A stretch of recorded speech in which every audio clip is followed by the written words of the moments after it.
So nearest neighbor classification. So K nearest neighbor classification algorithm is also lazy learning algorithm. Differs or delays the data processing until it receives a request to classify and label example. As I told you just now, कि वो delays the data processing, it delays the calculations.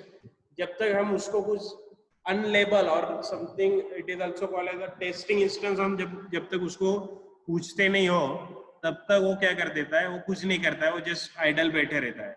जैसे हमने उसको कुछ testing instance पूछा तब वो कुछ ना कुछ प्रोसेसिंग करता है और वो क्या करता है, we will see that. Replies to a request for information by combining its stored training data.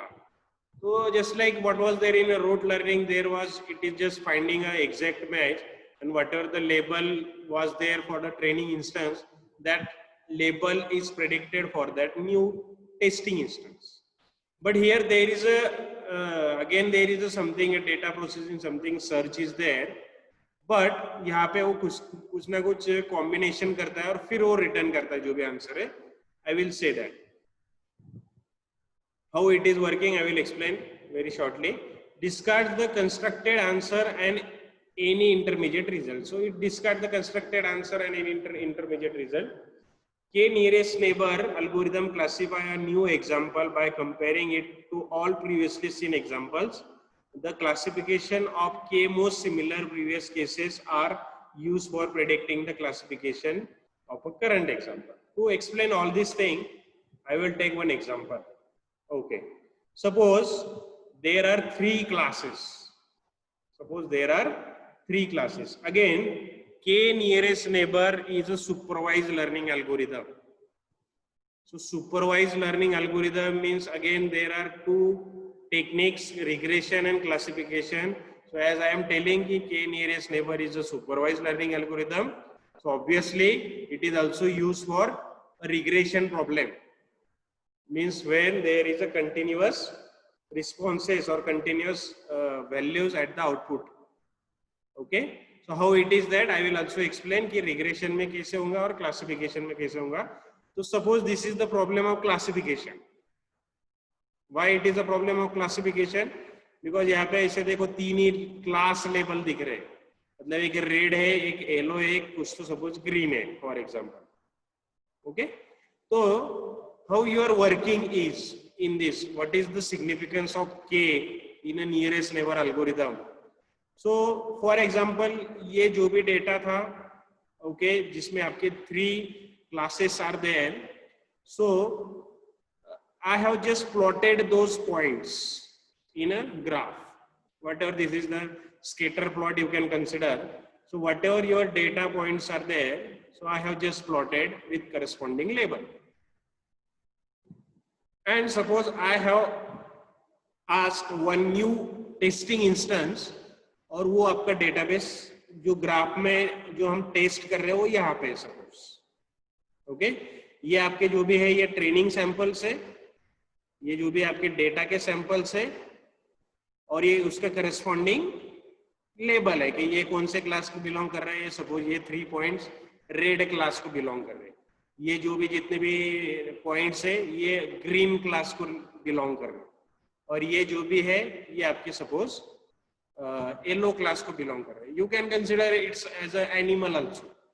ये हम सपोज डॉग कंसिडर करेंगे रेड, तो ये जो भी है येलो आप कैट कंसिडर करो और सपोज ये ग्रीन है आप मंकी कंसिडर करो. तो suppose depending on your whatever the input features और करस्पॉन्डिंग लेबल, मैंने उसका क्या कर दिया है, input attributes I want to say, तो मैंने ये क्या कर दिया यहाँ पे एक ग्राफ बना दिया.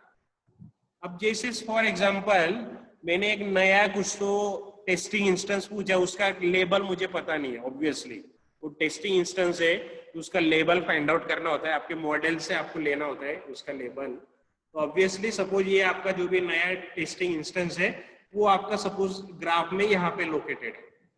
ठीक है. उसका क्लास लेबल पता नहीं कि वो रेड क्लास को बिलोंग कर रहा है, येलो को या ग्रीन को. तो how your algorithm find outs here. So what here your now the role of K comes here. Means what K का वैल्यू आपने क्या कंसिडर किया, क्या सेट किया, उसके अकॉर्डिंगली आपका फिर अभी रोल है.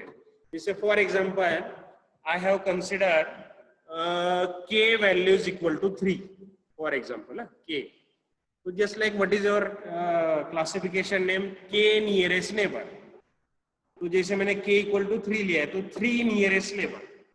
तो how what is the working of here in nearest neighbour algorithm, कि ये क्या करता है कि ये जितने भी उसके डेटा पॉइंट्स हो, 3 टॉप मोस्ट यू कैन से नियरेस्ट नेबर फाइंड आउट करता है, जो मतलब उसके बहुत नजदीक है. जैसे फॉर एग्जांपल ये पॉइंट के जैसे k इक्वल टू 3 है तो we will concentrate on 3 top most nearest neighbour. तो जैसे फॉर एग्जांपल ये पॉइंट के ये एक पहला जो भी है सबसे पहले नियरेस्ट है. दूसरा nearest you can consider this, I will just annotate. Suppose this is your first nearest neighbour. देखो अगर डिस्टेंस देखा तो I think this is your second and I think this is your third. All of you agree with me? Okay.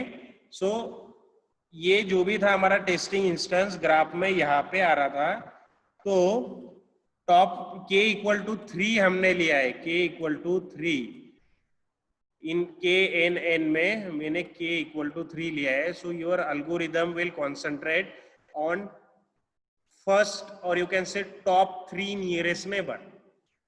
तो फिर ये आपके ये 3 nearest neighbour उसने फाइंड आउट किए. तो फिर उसमें वर्किंग क्या है, फिर नेक्स्ट वो फिर आपको प्रेडिक्ट करना है ये टेस्टिंग इंस्टेंस का लेबल या कलर या class I want to say. तो उसका वर्किंग क्या है कि वो जो भी आपका k वैल्यू है, तो वो k वैल्यू जैसे हमने यहाँ पे 3 लिया था, तो वो तीनों जो भी आपने नियरेस्ट नेबर डेटा पॉइंट्स देखे फाइंड आउट किए. अब उसमें किसका मतलब मेजॉरिटी ऑफ क्लास कितना कौन सा है, तो वो उसको प्रेडिक्ट करना. जस्ट लाइक ये हमारे 3 नियरेस्ट नेबर्स थे, तो मेजॉरिटी जिसमें से 2 रेड क्लास को बिलोंग कर रहे हैं और एक ग्रीन क्लास को बिलोंग कर रहा है. मेजॉरिटी किसका है? रेड का है.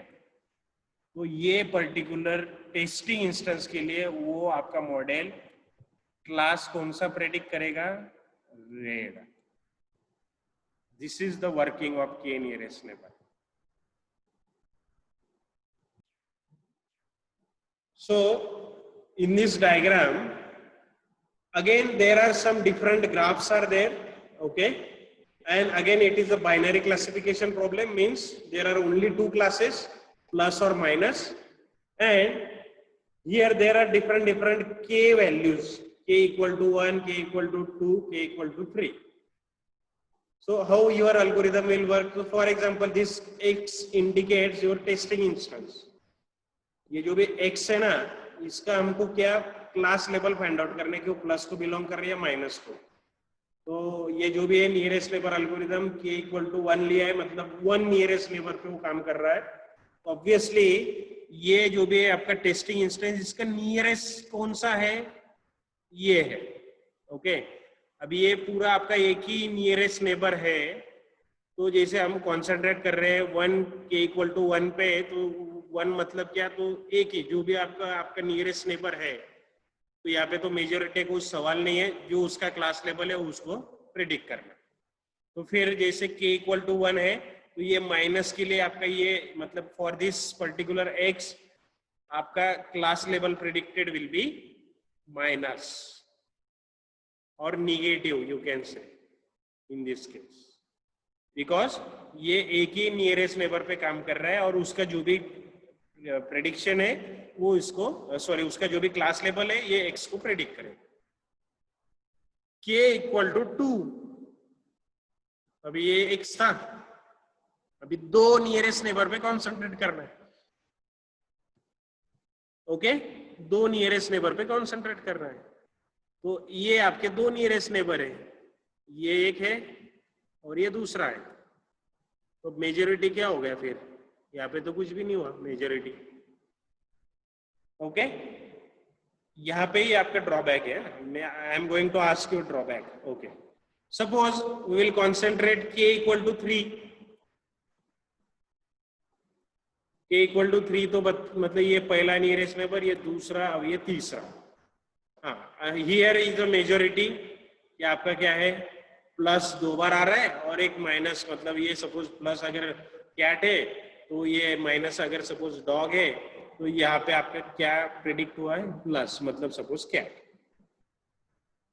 ये प्रेडिक्ट हो रहा है आपका प्लस, यहाँ पे प्रेडिक्ट हो रहा था माइनस, यहाँ पे पता नहीं सर क्या होगा। अगर दोनों इक्वल है तो कौन सा भी प्रेडिक्ट कर सकता है, प्लस और माइनस, एक्चुअल में उसका जो भी वर्किंग है।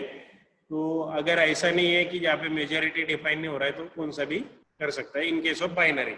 अगर वो मल्टी क्लासिफिकेशन प्रॉब्लम है तो वहां पे अगर ऐसा कुछ सिनारियो आता है तो उसका वर्किंग कुछ अलग होगा। Okay, so this is what you can say the more example with, you can say the different values of k. Okay, so in case of binary classification problem, if your k is equal to even number, then obviously your majority will not be defined, may not be defined. Either in suppose आपने even के value लिया है, तो suppose यहाँ पे 2 है तो दोनों पॉजिटिव हो सकते थे, दोनों नेगेटिव हो सकते थे, तो उसमें कुछ प्रॉब्लम नहीं था, मेजोरिटी वाले देयर कि आप मेजोरिटी के अकॉर्डिंगली उसको प्रेडिक्ट करेंगे। बट अगर वो दोनों क्लासेस के इवन नंबर में के इक्वल टू इवन होने की वजह से आपका ऐसा पॉसिबिलिटी हो सकता है कि आपके दोनों क्लासेस इक्वली डिस्ट्रीब्यूटेड होंगे, या फिर वो जो भी नियरेस्ट नेबर है, जो भी हमने 4, 6, 8 जो भी इवन वैल्यू लिया है, उसमें आपके 50% training points will be from one class and 50% will be from another class. So in that case your model is now confuse कि आपको कौन सा प्रेडिक्ट करना है for the testing instance. Okay, so this is your disadvantage with respect to k value and with respect to binary decision, a binary classification problem. So it uses the k closest points for performing a classification. The training examples are used for providing a library of sample cases, rescaling the similarity function to maximize the performance. Now we will talk technically or you can say mathematically. आपको अगर ये implement करना है जो भी k nearest neighbor, तो obviously what you will do, you need to first calculate the distance between all points from the testing point. देखो आपको यहाँ पे दिख रहा है कि ये तीनों या जो भी है, ये चारों पांचों ये नियरेस्ट नेबर है, बट एल्गोरिथम को कैसे पता चलेगा? How algorithm will decide? So what it will do, it will calculate the distance between this testing instance और हर एक ट्रेनिंग इंस्टेंस के साथ में वो डिस्टेंस कैलकुलेट करेगा। अभी वो डिस्टेंस के क्या फॉर्मूले है क्या नहीं वो हम बाद में देखते हैं। There are different distance measures, but वो हर एक जो भी आपको वर्किंग कैसे होगा कि दिस टेस्टिंग इंस्टेंस से हर एक डेटा पॉइंट का डिस्टेंस निकाला जाएगा। जैसे अगर आपके डेटा पॉइंट में 1000 पॉइंट है, 10 लाख पॉइंट है, तो वो हर 10 लाख पॉइंट्स या 10 लाख डिस्टेंसेस कैलकुलेट करेगा और उसमें से उसको सॉर्ट करके या फिर उसमें से जो टॉप मोस्ट नियरेस्ट नेबर है या फिर जो you can say the smallest distance है, top 3 according to k equal to 3, तो उसका वो क्या करेगा, क्लास लेवल देखेगा और उसके अकॉर्डिंगली प्रेडिक्ट करेगा। तो ये मैथमेटिकली ये ऐसे होने वाला है। जैसे फॉर एग्जांपल आपका डेटाबेस कुछ भी हो, आपने अगर k इक्वल टू 5 लिया है या जो भी है k इक्वल टू 2 लिया है, सॉरी 3 लिया है, जो भी ऑड वैल्यूज लिया है, फॉर एग्जांपल हमने लिया था k इक्वल टू 3, तो ये जो भी था आपका जो प्रेडिक्शन है वो कैसे डिफाइन होगा, तो ये जो मैक्स c मतलब क्लास लेवल। सो प्रेडिक्शन में आपका ये मैथमेटिकली ये फॉर्मूला है, ये फंक्शन है इन case of k nearest neighbour कि इफ 1 मतलब क्या कि जैसे फॉर एग्जांपल आपके इस पर्टिकुलर एग्जांपल में 3 क्लास थे, रेड, येलो एंड ग्रीन। तो ये क्या करेगा, पहला जो भी हमारे टॉप 3 एंट्रीज आए थे, जैसे फर्स्ट था रेड, सेकंड था ग्रीन एंड थर्ड था आपका रेड, जो हमने कंसिडर किया था k इक्वल टू 3। ठीक है, तो यहाँ पे ये कैसे वर्कआउट हो रहा है, देखो कि पहला जो आपका प्रेडिक्शन है, ओके, ये प्रेडिक्शन रेड के साथ अगर मैच किया, मतलब आपका जो भी रेड, ग्रीन और येलो, इसके साथ में ये कैलकुलेट करेंगे कि अगर 1 कब रहेगा, ये काउंट 1 कब होगा, जब आपका yi इज इक्वल टू सी, मतलब जो आपका प्रेडिक्टेड आउटपुट है, प्रेडिक्टेड उसका जो सपोज क्लास है उस ट्रेनिंग इंस्टेंस का, वो रेड रेड है तो आपका ये 1 होगा। ये यहाँ पे रेड ग्रीन में आपका मैच नहीं होने रहा है, या इसलिए यहाँ पे क्या रहेगा 0, और ये रेड रेड की वजह से आपका ये फिर से 1 होगा, तो इसका समेशन कितना आया 2। रेड के लिए आपका मेजर मतलब समेशन आया 2।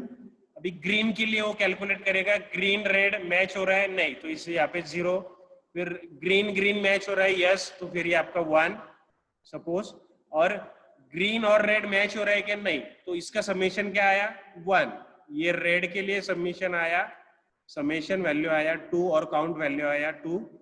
ग्रीन के लिए काउंट वैल्यू आया 1, और येलो के लिए देखते हैं अभी, तो ये सपोज येलो है आपके जो भी क्लास लेवल में, बट ये टॉप 3 जो भी नियरेस्ट नेबर उसके क्लास लेवल के साथ मैच करेगा, तो येलो रेड मैच हो रहा है नहीं तो 0, येलो ग्रीन मैच हो रहा है नहीं 0, येलो रेड मैच हो रहा है नहीं 0, तो मतलब यहाँ पे येलो के लिए आपका समेशन या जो भी काउंट वैल्यू कितना आया 0।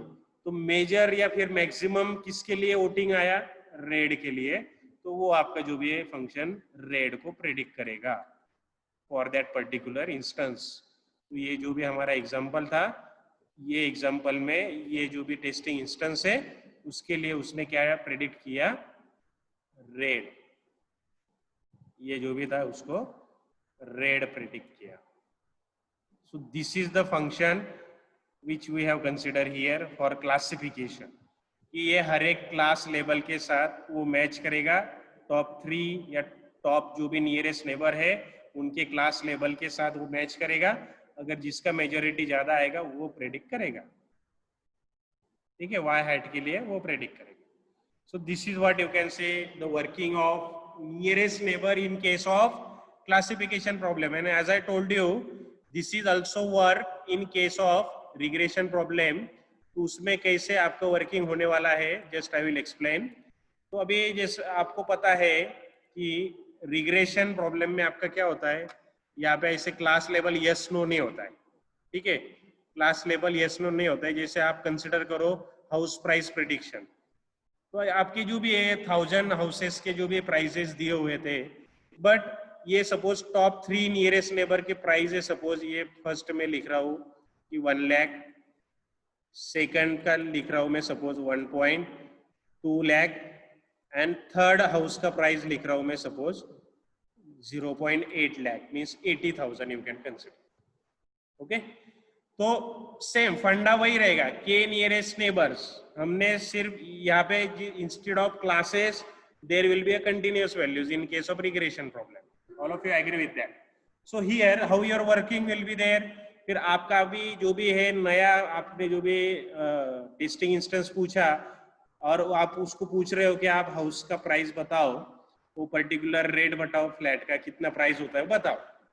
तो फिर ये टॉप 3 जो भी हाउसेस है, टॉप 3 नियरेस्ट नेबर पॉइंट से उसके हमने क्या किए, ये पर्टिकुलर 3 उसके जो भी थे लेबल्स और आउटपुट हमने लिख दिया कि ये एक का प्राइस था 1 लाख, दूसरा फ्लैट का प्राइस था 1.2 लाख, जो नियरेस्ट नेबर है 3 टॉप 3 नियरेस्ट नेबर, और थर्ड का प्राइस था 80,000 सपोज।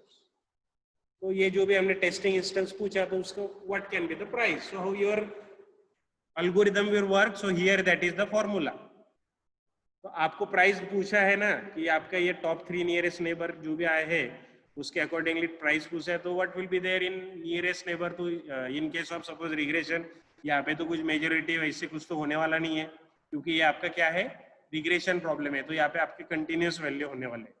तो ऑब्वियसली आपका प्राइस कैसे डिसाइडेड होगा, तो average of all this 3।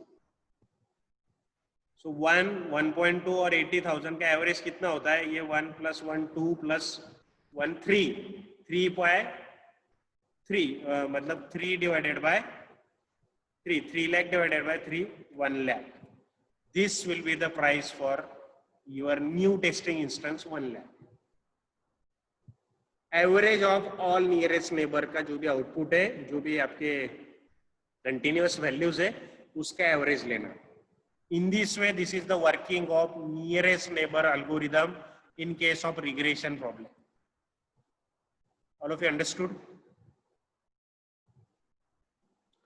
In case of regression, we will take average value, and in case of classification, we will take the majority of that particular class to predict the output for testing instance. Okay. So in this way, this is the your nearest neighbor algorithm for classification problem and also for regression problem. So this is for your, this function is for classification problem and this function is for regression problem.